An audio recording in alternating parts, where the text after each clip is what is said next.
Okay, so I want to do a post to talk about my friend sadly passed away this Monday, and I got the news yesterday, and although I've known that she has struggled with things with her mental health and her physical health, it's still so shocking to get the news. Now, we were not close at all. Like, we hadn't spoken maybe for like 8 or 9 years. Like, I can't remember the last time that I spoke to her, to be honest with you, but the bond that we had at that time, I remember it was like inseparable. We were together all the time, like nearly 7 days a week, spending time staying at each other's houses, going out together. We were like sisters. And the way that we first met was that I was standing, I think, in a bar in Brighton, and she came up to me and she was like, "Oh my God, are you the same as me?" And she's like stunning. She had long blonde hair down to her waist, super small. And I had long, dark hair down to my waist, and I was also super small.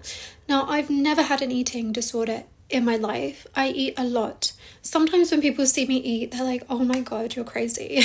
Because for some reason, I just eat all the time, and I don't put on weight.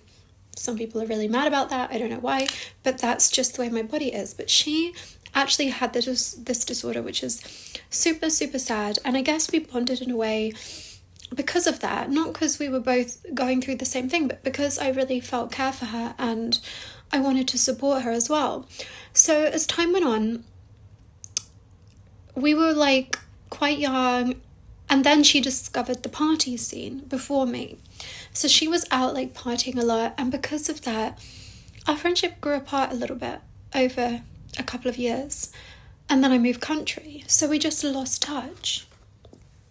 But even if you lose touch with someone, if you've had that bond, like a kind of sister bond or brother bond with someone in your life, it doesn't honestly matter how far apart you grow, or if you don't really see each other, you still have that feeling, that connection to them and those memories. So it is super sad to hear that she has gone.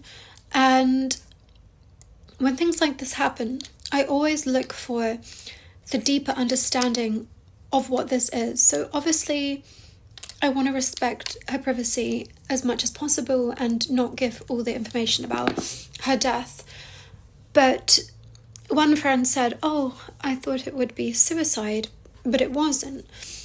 But in a way, it kind of was, because it was like she just gave up and she didn't want to be here anymore. So it's her body giving up. And in a way, it is similar to suicide. And the reason why I'm touching upon this is because when I was 10 or 11, I lost my father to suicide. And I've spent a long time in my life truly understanding what leads people there and what is the driving force behind the darkness that takes people to that place. And I think it's a lot of reasons. On the spiritual side of things, I do believe there is like worlds of light and darkness, and that we open portals in our energetic fields to sometimes let this darkness in, and it consumes us and it takes us down. And that's why having a strong spiritual practice and praying and standing up against the darkness is so important for us to prevail against it. When those creeping thoughts come in, anxiety, depression, words where you just feel like you're low, you're on this low frequency. But what I've learned is that when we're actually born, we're born of a being of love, like a vibration of love, like the highest frequency in the creation. So when we start to experience these things that are lower than that, they're not actually true to our true nature and our true calling, and we can only abstain from them through strong practices that remove them from our lives. Whenever I suffered with anxiety and depression in the past, I never used to think there was a way out. I just used to think, okay, I'm depressed, I'm anxious, that's it. It wasn't until I understood the workings of it and even the spiritual nature of it that I was able to take self-sovereignty of my life and say, no, I'm not going to allow anxiety and depression to take hold of me. So I don't know what it means to you, and maybe you have a different opinion, but to me, anxiety and depression, what I truly see it as is like a spiritual warfare, almost like a spiritual attack of these negative lower energies coming into your life, into your presence. And a lot of people, I think, don't see that, so they don't realize that they do need to protect themselves. They do need to pray against these things, and they can govern the rights to their own self-sovereignty to beat these things. And I know it because I have myself been through it and done it. So it started 2 years ago that I truly realized this, because when I went on my healing journey, I did plant medicine, ayahuasca, I got led into New Age. I was there in the New Age, and all the practices, all the modalities that I kept doing, I thought I was getting set free, but I never really was. I was kind of like getting stuck in this loop where I was like, okay, I'm free, but I'm not. Then when I turned over to Jesus, which some people are going to laugh at or whatever, what I realized was the story of Jesus, which is that you don't have to go through all these cycles of karmic loops. They're traps. I actually saw them for the first time as like a trap. Like all the healings in the New Age, they're traps. They're traps to keep you stuck there. But the story of Jesus, and not connecting it to the religious part, is that you can be free and you can be free. You can be free and you can be free today. And to have that sort of liberation in my life, regardless of the Bible, the stories, the teachings, or whatever, like not even referring to that, because I don't like to get into religion. I do know that a lot of religion is controlled, indoctrinated, and very manipulative. So that's not the side I'm talking about, but I'm talking about purely the story of Jesus, how I never understood what it meant. Like he went to the cross and died for our sins. Then I finally did realize it. It was like, okay, he is the way out of this fucking loop that I keep getting stuck in, where I keep going to New Age, I keep trying to heal this, I keep trying to do this. This can't be right. It's a trick. And I saw that it was a trick, an illusion. And then I knew the only way out is through, and then through liberation, which is where you give up everything that you've done and want to be released for it. And you're there, you're delivered. So I'm not promoting religion or Christianity in any way, but what I am for is freedom and liberation from darkness, because what I realize is that we're all born into different lives, and there are some souls that come into the world that have difficult pathways. Maybe there's someone that's born into one family that's a bit lighter, and there's someone that's born into a family that has a lot of darkness in it and a lot of ancestral pain and so much trauma. And these souls, apparently, from what I've seen, are supposed to be born into these families because they were assigned this mission, because they have the power to be able to transform such this dark and deep, dense energy on this earth. But what a fucking job. Like, it's so difficult. It's so challenging. And then there are some souls that they just give up. They can't go through. So there's just some souls that come down and they just can't take it anymore, and they need to exit. Like my poor friend Joanna and my father. So you imagine the world being full of lightness and dark, and this energy is trying to pull you on both sides, right? And you want to really remain in the light, because the light is really the most expansive state and the most elevated state. But imagine, for example, the New Age, where you're so in the dark and you're just trying to get out, and you reach forward into the New Age because you're like, this is my healing, this is my savior. And what you don't see is that behind it is actually the same thing that you're coming from.